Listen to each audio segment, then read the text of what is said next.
Hi everybody, today let's talk about DNA, deoxyribose nucleic acid.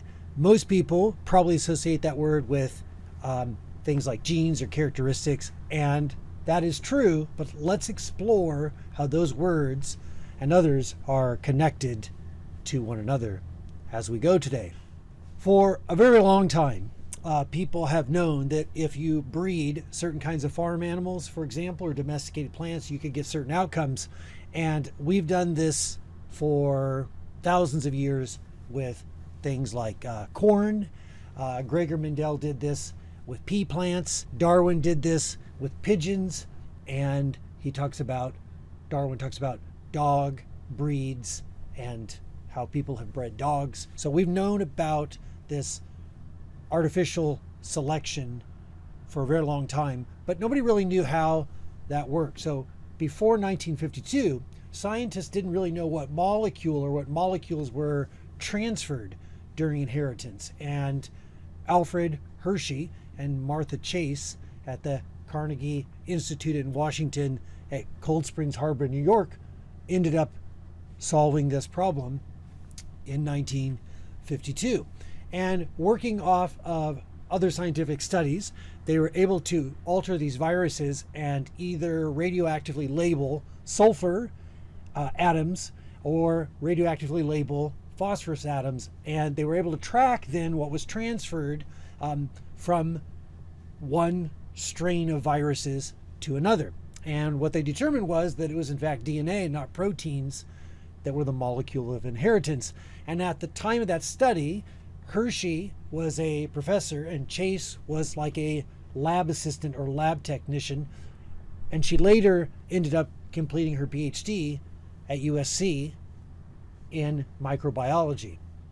Hershey went on to form the company known as Hershey's Milk Chocolate, and he claimed that all of his best ideas came to him when he ate too many Hershey's chocolate bars. Okay, so actually none of that is true. Totally unrelated to the candy bar, which it turns out is 100 years later. But everybody always asks, is that the same Hershey? No, it's not the same Hershey. Unrelated. But there you go. So the interesting part, I think, one of them, is that Hershey ends up winning Nobel Prize in 1969, along with two other scientists, but not Chase. Martha Chase is not given the Nobel Prize. So apparently Hershey didn't even acknowledge her work in the acceptance speech when he won the Nobel Prize. But if you look, you can see that her name is clearly on the original paper that is cited by everybody. It's called the Hershey and Chase experiment. Everybody knows that. And so there's a lot of debate about kind of what happened and why that might have went down. And the thought is mainly that because she was a research assistant and not a professor, didn't have a PhD at the time, that her work was sort of insignificant. But I would also say, many people point out that you don't have your name on the paper unless you did do significant work. So just because you worked in the lab and a paper was published, unless you did a lot of work on that paper, your name's not on it. So something weird happened there. And so while she goes on to get a PhD in 1967, she suffers from several setbacks and then basically has a form of dementia for the last decade of her life, and she dies of pneumonia in 2003. And in my opinion, she totally got ripped off on that deal. And you'll see that throughout history there are things like this that happen. This is one of them. So in my opinion, totally ripped off. So from now on, November 30th is Martha Chase Day. That's her birthday, November 30th. We really don't know that much about her because she didn't win the Nobel Prize and kind of wasn't given the credit at the time that she probably deserved. And a lot of people speculate that maybe that, had that worked out different, maybe she would have had many more contributions to science that didn't kind of go her way. So kind of a ripoff. But anyway, back to the story. In 1953, there are many, so 1 year after Hershey and Chase, now the big battle is trying to figure out the structure of this DNA now that we know that that's the molecule of inheritance. And so there's many scientists trying to figure this out. And as you can see by this famous picture of James Watson and Francis Crick, you pretty much know how that story turned out. In 1953, they write a very short paper on the structure of DNA. They basically are given credit for that. However, there are many interesting twists and turns in this story, mainly the role of a scientist, Rosalind Franklin, from France. And she's working in England at the time. And what's significant about her is she's able to produce these special X-ray crystallography images like you see here. And like Martha Chase, Franklin does not get included in the Nobel Prize when they win it in 1962. Slightly different though, because Franklin ends up unfortunately dying at the young age of 37, probably related to all the X-ray crystallography, running those X-ray machines. At the time, we didn't know that those damaged DNA. We find that out later. And the Nobel Prize is not given posthumously, meaning they don't give it to you to people after they've died. However, I just found out that that rule started in 1974, which was after this happened. And it turns out there's another rule that states in no case may a prize amount be divided among 3 people, more than 3 people. So Watson, Crick, and another person, Reese Wilkins, get the Nobel Prize and not Rosalind Franklin. That's another ripoff, in my opinion, another injustice. So mark your calendar.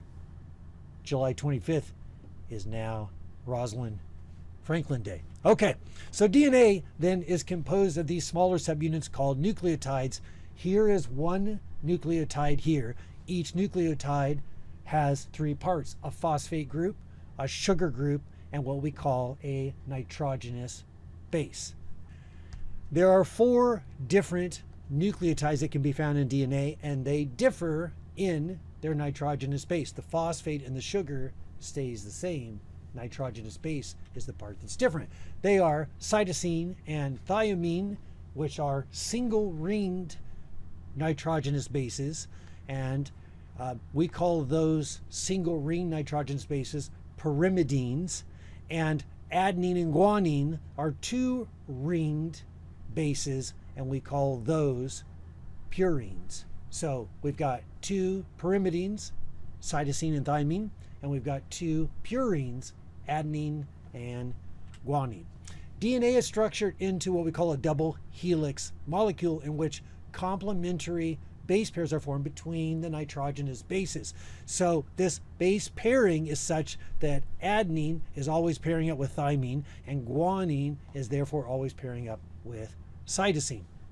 The way DNA is arranged is based on the phosphate group connecting 2 of the sugar groups between the 2 nucleotides. When you name or build a molecule, quite often you have repeating atoms, and each one will sometimes be numbered based on what it's attached to. So in this case, you can see our sugar at the corner is labeled 1' and 2', and so forth. And remember, each corner contains a carbon atom, unless they tell you otherwise. For example, over here, there's a nitrogen in this corner, so they have to tell you that. But in general, in OChem, when you make a ring structure, if they don't tell you anything else, then in the corner, there's a carbon, and anything else attached to that would be hydrogen unless they tell you otherwise.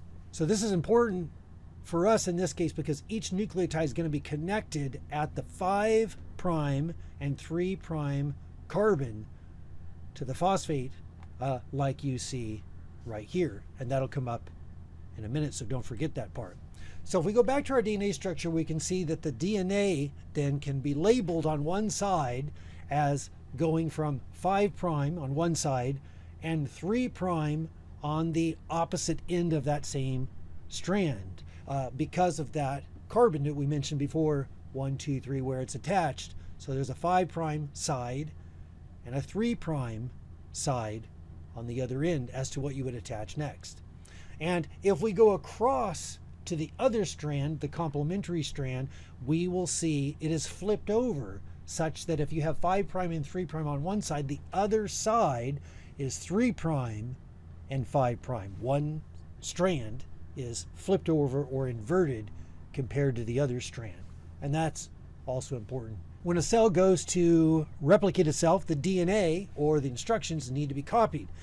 And this would happen if you were growing new muscles, or if you fall down, you scrape your knee and need to grow new skin cells, or if you're just growing in general, you start off small and you're growing more cells to get larger.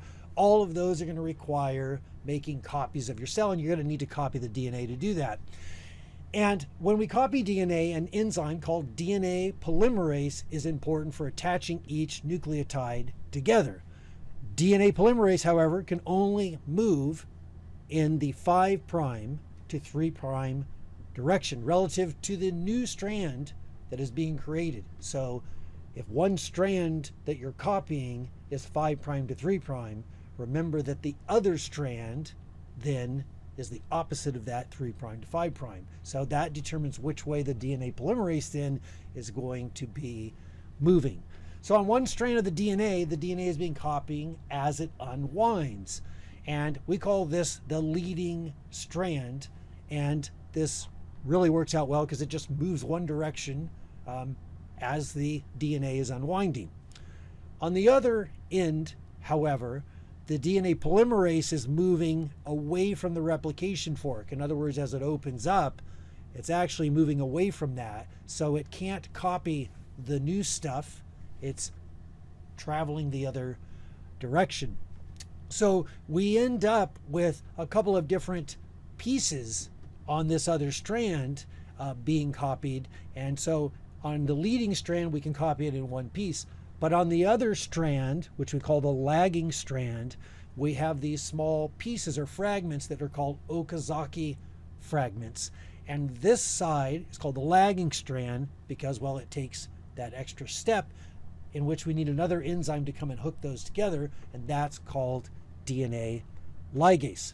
So here's another view of what I'm talking about. The leading strand is moving along fine. The lagging strand, however, is moving the other direction as it replicates. So the DNA polymerase, remember, can only go 5' to 3'. So different individual DNA polymerase molecules result in these pieces being formed, and those are the Okazaki fragments. Another enzyme, then DNA ligase, comes and hooks those pieces together. By the way, in case you're wondering, Okazaki fragments were discovered by Japanese molecular biologists Reiji and Tsuneko Ozaki and their team in the 1960s. And while it is possible that there were some injustices there in terms of naming, I'm unaware of that. And so there you go. When we talk about DNA replication, we will often refer to this as the semi-conservative model. And what that means is that when you're done with the process, part of the strand of DNA is new and part of each DNA strand is old on each side. Okay? So, hope that helps you. Have a good day.